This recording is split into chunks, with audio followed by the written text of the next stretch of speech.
We talk about being on a knife edge here at the Indianapolis Motor Speedway, and Marcus Armstrong has had a big accident out on track.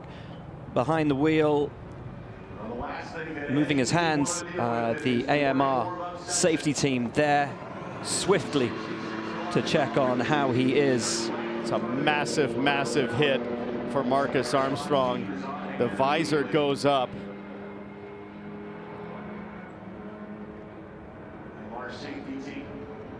I mean, we talk about... Good to hear him on the radio.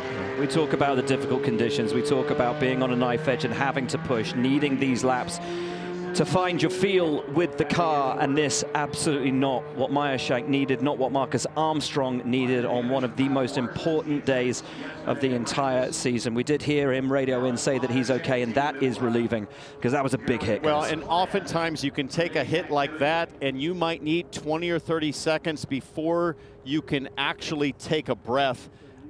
You hear the term knock the wind out of you, and it literally does that, and it's a very awkward feeling. You've probably been there, James. I know I have, where you literally can't inhale just yet, and it takes a moment. Yeah, the team will often come on the radio immediately and say, hey, are you okay? And you want to reply, but you physically can't. An impact at these speeds, it's a very tough thing to explain to anybody that's not been in an Indy car on an oval and had an incident like this. Imagine being hit by a baseball bat in every square inch of your body simultaneously. It takes the wind completely out of you. You often get your head knocked around a little bit.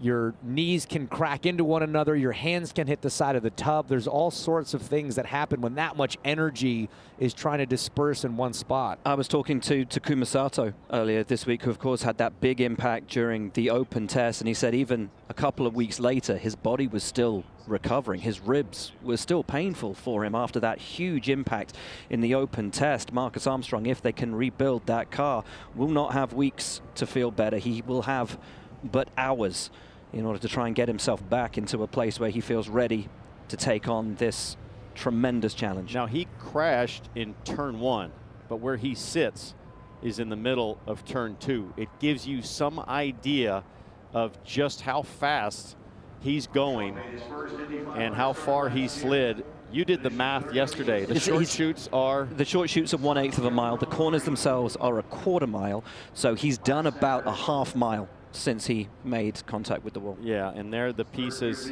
at the exit of turn 1. Pretty late, and if you notice, the safer barrier there gets more and more narrow as it tapers. Pan to the left. As it tapers right here, you'll see that it gets more and more narrow in this area right here, full width over here, and then you get to just straight concrete.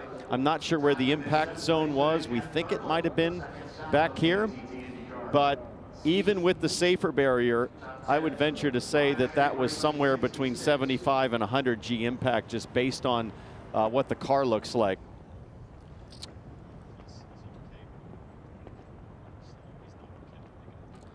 You know, the drivers sit in a custom molded bead seat, and we get our first look at it now.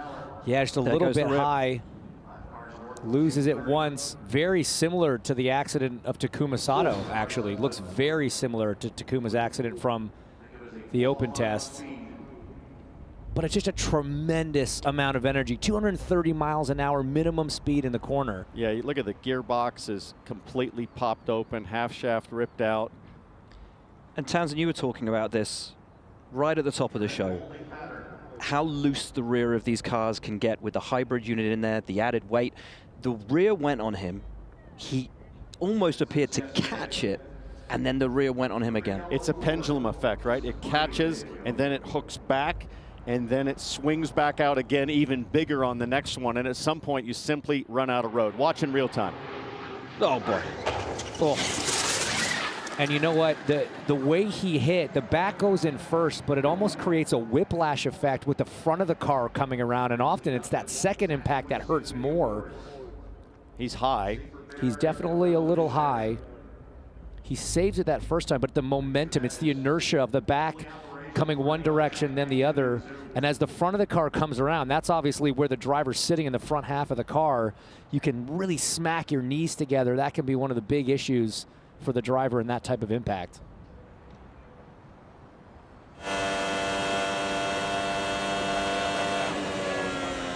Coming down a lot of debris, hard.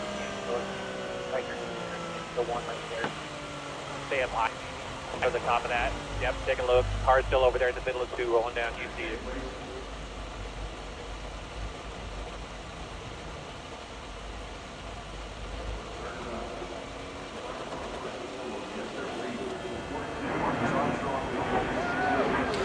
Sun low as Scott Dixon came through 1 and 2.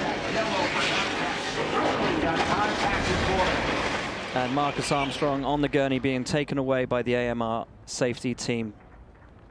And as you say, guys, the wind very much knocked out of him, but a thumbs up from Marcus Armstrong. Good to see.